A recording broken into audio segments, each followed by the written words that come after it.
Assalamu alaikum. Azzouflaoun. Bonjour Madame Khomachou. Bonjour Fauzi. Merci pour votre présence et merci à toutes celles et tous ceux qui sont en train de prendre un peu de leur temps pour regarder notre vidéo. Je suis ravi de vous retrouver pour ce deuxième Zoom Pigé CCIAF, durant lequel nous allons explorer le monde de la formation en entreprise. Je voulais vous remercier pour les quelques aimables retours que j'ai eus suite à la première vidéo. Des retours sur le fond, on avait parlé de marketing digital, et bizarrement aussi des retours sur ma barbe. Du coup, pour ce deuxième numéro, j'ai décidé de la tailler pour être sûr que vous allez être concentré seulement sur l'écran à côté, où se trouve Madame Khomachou Fottoma, psychologue clinicienne, coach personnel et professionnel certifié, et bien sûr aussi consultante formatrice en ressources humaines et développement personnel chez nous au groupe Pigé Algérie. Donc, alors Madame, moi, quand j'avais commencé à travailler dans la formation professionnelle, on m'avait sorti un mot dès le début, on m'avait dit que j'allais travailler dans l'andragogie. Moi, j'avais dit que je ne connaissais rien au dragon, mais en fait, je me trompais. Est-ce que vous pouvez rapidement nous expliquer qu'est-ce que ce concept, l'andragogie? D'accord. Merci Fauzi. Bonjour à tous. En fait, l'andragogie, c'est le mot technique qui définit la pédagogie dédiée aux adultes. Pourquoi on parle de pédagogie dédiée aux adultes?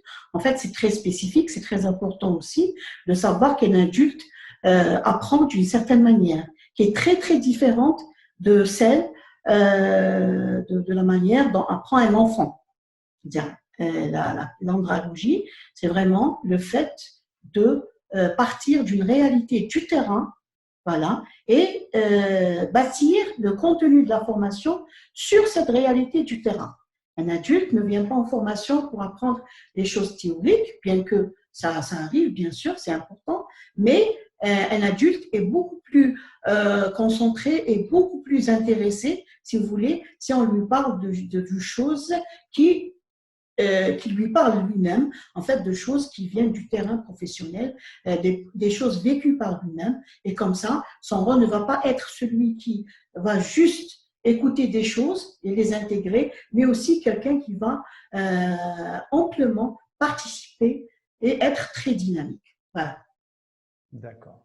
Donc, une fois qu'on a vu ce concept, bien sûr, c'est pour aller à la formation professionnelle. Oui. J'ai envie de poser une question qui peut paraître banale, mais je pense que c'est un petit peu important de rappeler l'importance de la formation. Quel est l'intérêt de la formation pour l'entreprise? Merci. En fait, la formation, c'est vraiment l'un des piliers sur lesquels se repose l'entreprise. En fait, toute entreprise est en devoir de former son personnel. Pourquoi pas juste pour les former? Parce qu'en fait, en formant son personnel, c'est une manière pour elle d'être sûre déjà d'avoir son vivier de compétences, hein, et d'assurer sa pérennité. Je vous explique qu'en fait, une entreprise aujourd'hui, la meilleure des entreprises ne peut pas dire qu'elle a en fait toutes les compétences et elle va continuer à avoir toutes les compétences dont elle a besoin.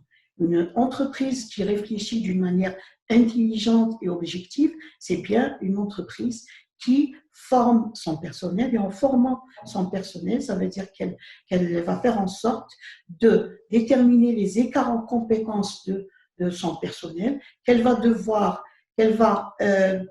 dépasser à travers la formation. Et donc, c'est vraiment très bénéfique pour elle parce qu'elle va déjà s'assurer que son personnel va être performant et qu'elle va aussi assurer sa pérennité et aussi la qualité de ses services. Voilà. Est-ce que pour l'apprenant, c'est le même intérêt? C'est-à-dire, est-ce qu'ils partagent le même intérêt, l'entreprise? En fait, c'est pour l'apprenant, c'est aussi une manière pour lui d'être toujours à la page. Hein. Ça veut dire que, vous savez que déjà, quand on acquiert des connaissances d'abord, il faudrait que ces connaissances soient actualisées. Hein.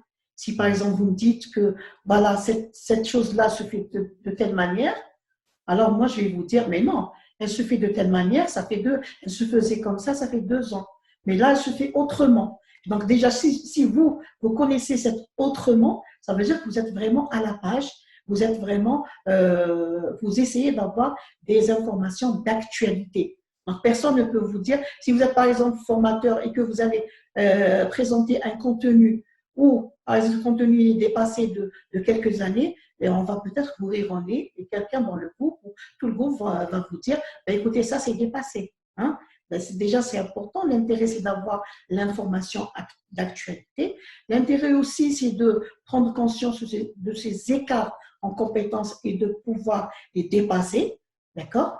Quand un apprenant adulte dépasse ses écarts en compétences, il va le voir sur le terrain, en fait. Quand il fait une chose, par exemple, à 50% positif et à 50% négatif, là, il va voir que le taux positif va augmenter. Par exemple, de 50%, il va passer à 80%.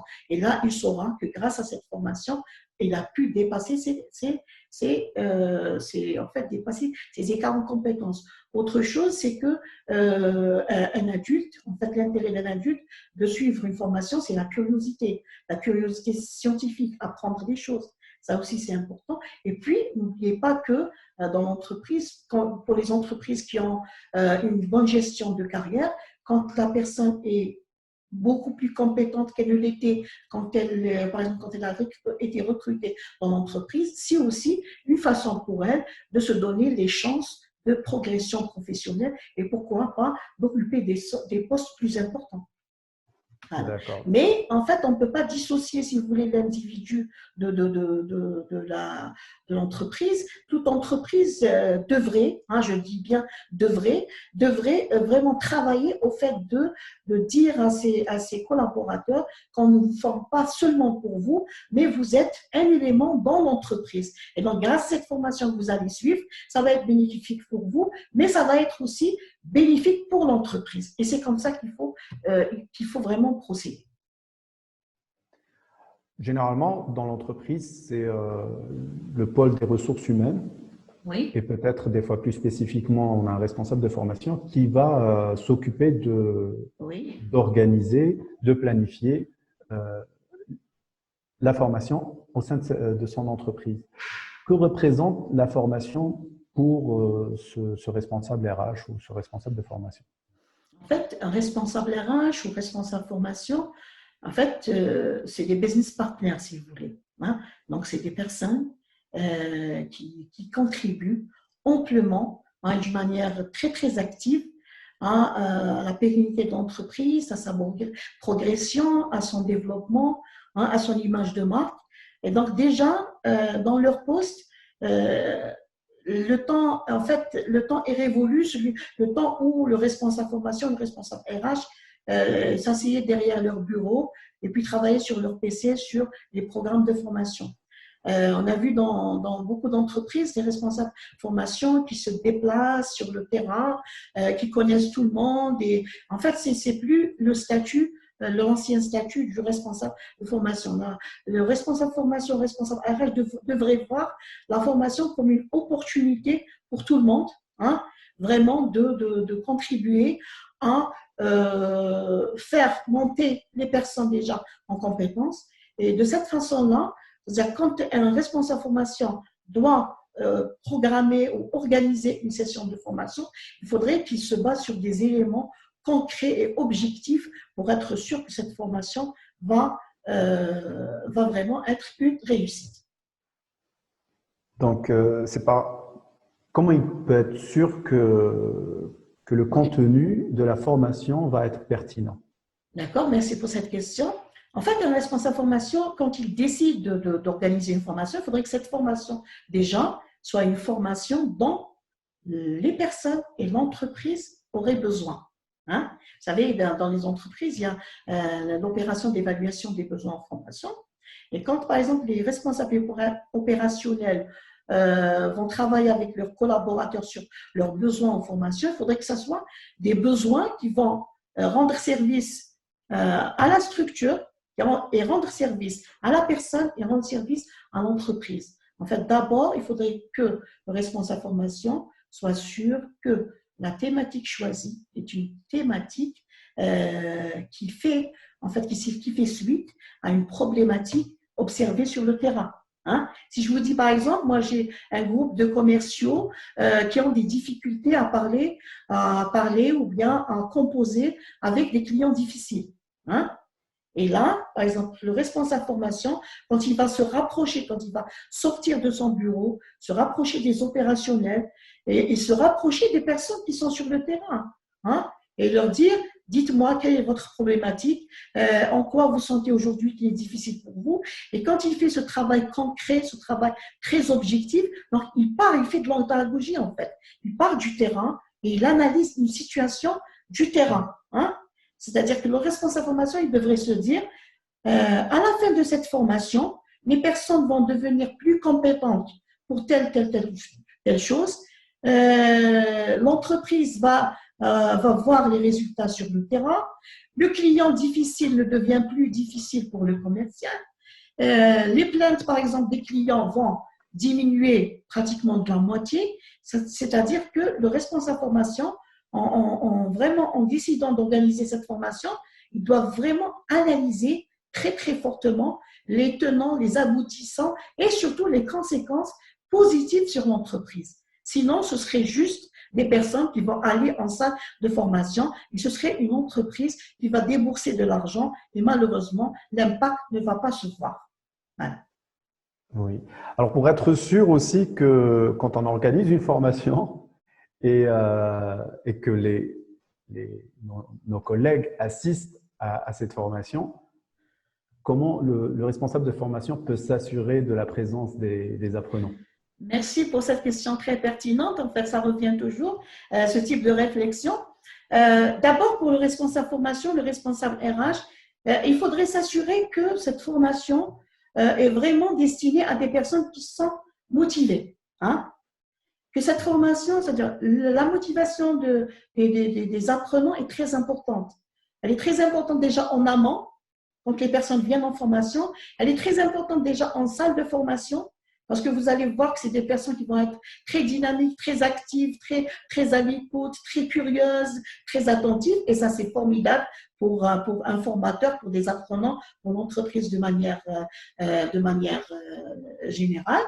Après, donc, au-delà de la motivation, il faudrait aussi que l'organisation de la formation soit aussi dans un moment qui peut convenir à tout le monde. Hein? C'est-à-dire, par exemple, si moi j'organise une formation à un moment où c'est la fin de l'année, par exemple, bien qu'il y ait des formations qui s'organisent en fin de l'année, bien sûr, qui sont bien organisées. Si, par exemple, la personne, elle s'occupe de l'inventaire, hein, et qu'elle doit faire un inventaire sur 2 jours, on lui donne 2 jours, on lui dit il nous faut l'inventaire en toute urgence. Et elle voit arriver une convocation en formation qui lui dit il faut. Alors, ça donne quoi? Fawzi, je vous le dis, je le dis à toutes les personnes qui nous écoutent.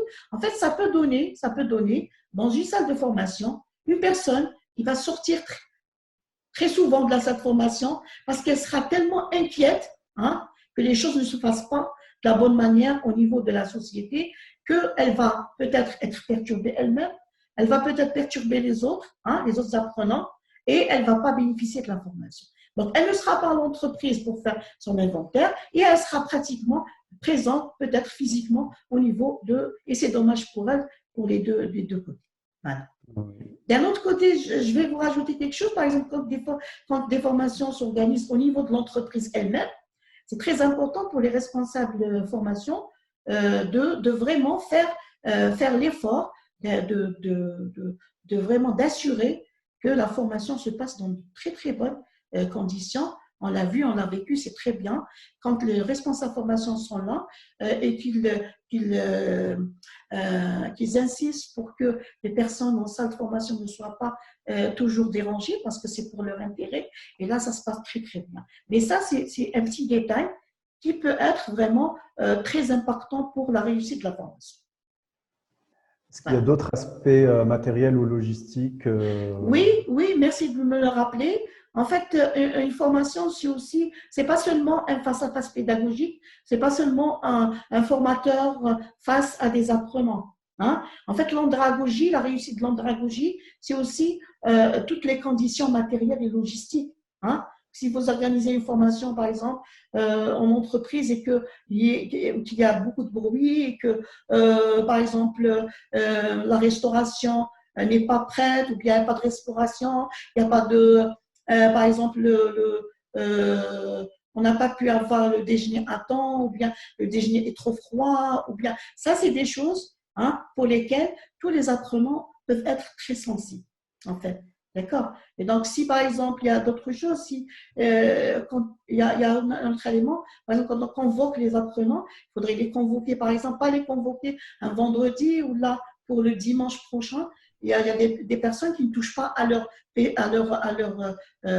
PC le week-end. Elles l'ont décidé, c'est leur droit le plus absolu de faire une coupure. Et donc, il y a eu des histoires où des personnes sont venues en salle de formation et à 11 heures parce qu'elles ne savaient pas qu'elles devaient être en formation. Voilà. D'accord. Voilà. Et donc, tout ça, en fait, le responsable de formation a cette casquette, cette merveilleuse, je dirais, merveilleuse casquette d'être celui qui est là pour veiller à tout. Il a vraiment, il veille à tout, pas seulement au contenu pédagogique, à tout. En fait, il est là, c'est le garant. C'est le garant de la réussite de la formation. Et ne me dites pas que oui, c'est facile quand la formation se passe sur place, c'est difficile quand c'est à distance. Non, en fait, quand un responsable formation, responsable RH est vigilant et qu'il est un bon communicant, qui sait comment créer des ponts, même si la structure est à distance, là, tout se passera formidablement. D'accord. Est-ce qu'il y a aussi d'autres manières, autant que responsable RH chargé de la formation, est-ce qu'il y a d'autres manières pour marquer sa présence durant la formation? Oui. C'est toujours impactant pour les apprenants quand, par exemple, à l'ouverture d'un formation, qu'il y ait quelqu'un qui représente l'entreprise, qui vient, donc qui parle de la formation, qui parle de l'organisation de la formation, qui motive les participants, surtout quand c'est des cursus. La personne, elle est là, elle est présente, elle reste présente par exemple en fin de journée, en appelant l'organisme de formation pour s'enquérir du déroulement de la formation dans la journée, se rapprocher des participants pour voir s'ils ont des soucis particuliers, si la première journée, par exemple, s'est bien passée. Voilà. Ça, c'est très, très, très important en fait. La présence du responsable formation, c'est aussi après, quand par exemple il a ses évaluations, quand il analyse des évaluations, il ne faudrait pas que ces évaluations restent juste, c'est des évaluations qu'on met dans un dossier et puis c'est tout. Des évaluations qui devraient être exploitées. Quand vous avez par exemple sur la fiche d'évaluation point à améliorer, suggestions, vraiment donner beaucoup d'importance à ces éléments-là parce qu'il s'agit des collaborateurs de l'entreprise et peut-être que vous allez trouver des suggestions qui sont d'une pertinence extraordinaire. Donc, autant jeter un œil sur ça et les exploiter, pourquoi pas. Surtout, en fait, ce qui est un petit peu désolant, c'est que parfois, les personnes font des suggestions. Ces suggestions, pour X raisons, ne sont pas prises en compte. Elles participent à une autre formation et elles réécrivent la même suggestion. Et donc, à chaque fois, au bout d'un débriefing, ils nous le disent carrément. Ben, écoutez, c'est une suggestion que j'ai inscrite sur 10 fois et ça ne m'a rien donné. Et parfois, on peut être gêné de répondre quand les choses ne dépendent pas forcément du responsable formation directement. Donc, ce qui est recommandé au responsable formation, quand les choses dépendent de lui, donc il peut déjà les influencer. Quand elles dépendent, par exemple, de la hiérarchie, que c'est pas un niveau plus haut, et là, il fait vraiment, il remonte ça et tout le monde est content. Voilà. D'accord. Une dernière question. Oui. On est quand même dans une période assez particulière où on n'a pas la possibilité d'organiser des formations. Est-ce que pour autant, ce responsable formation n'a plus de mission, n'a plus d'utilité? Non. En fait, c'est vrai que passer les premiers jours si on suppose que le confinement, ce qui se passe aujourd'hui, c'est vraiment une situation de stress. Ça veut dire que c'est une situation qu'on ne contrôle pas. On se pose beaucoup de questions sur l'avenir. L'avenir est incertain, on ne sait pas en fait ce qui va se passer. c'est vrai, ça c'est humain, c'est tout à fait normal de se poser ce genre de questions parce qu'on s'inquiète, hein, on angoisse un petit peu, on a l'impression que les choses nous échappent. Alors, quoi faire? Déjà, essayer de s'occuper avec des choses positives, hein, parce que là, on ne le cache plus aujourd'hui. L'immunité, c'est pas seulement, c'est psychologique aussi. Hein.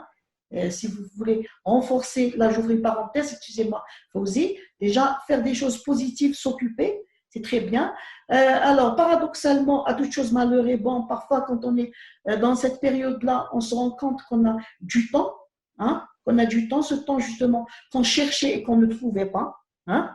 Et c'est pour le responsable formation, comme pour chacun de nous aussi, à son rythme. Hein. C'est aussi l'occasion, c'est une opportunité pour peut-être faire des choses que le responsable formation n'a pas pu faire durant son travail, son exercice quotidien. Il était peut-être sur des urgences, sur des choses, voilà, donc urgent, et c'est tout. Peut-être que c'est aussi un moment de réflexion, prendre du recul par rapport à ce fameux programme de formation, à toutes les formations qui ont été faites jusqu'à présent, à toutes les évaluations, et essayer de les regarder vraiment avec un œil, je dirais, externe, hein, un œil plutôt de pas celui qui est dedans, de celui qui essaie d'être dehors et d'analyser et de jauger l'importance, qu'est-ce qui a été bien fait jusqu'à présent, qu'est-ce qui n'a pas été bien fait et qu'on pourrait peut-être améliorer. Voilà, et ça, je crois que c'est une très bonne façon d'occuper son temps. Et je crois que ça ne va pas partir en l'air. Si on prend ce temps-là pour prendre du recul, pour analyser les choses, une fois la reprise, Inch'Allah, avec la fin de cette période de confinement, Inch'Allah, on va se rendre compte que ce travail qui a été fait durant cette période-là, il va nous servir énormément à la reprise et nous faire gagner beaucoup de temps. Merci beaucoup, Madame Merci, Khomnacho. Fawzi. Merci d'avoir partagé avec nous votre plaisir. longue expérience et tout votre savoir. Chère audience, j'espère que cette vidéo vous a été profitable. N'hésitez pas à continuer le débat dans les commentaires et à nous poser vos questions auxquelles on tâchera d'y répondre. N'hésitez pas aussi à nous proposer des thèmes que vous voudriez nous voir aborder. Je vous donne rendez-vous pour le prochain Zoom Pigé CCIAF. Inch'Allah. En attendant, n'oubliez pas les gestes barrières et restez chez vous. Au revoir. Et bon courage surtout.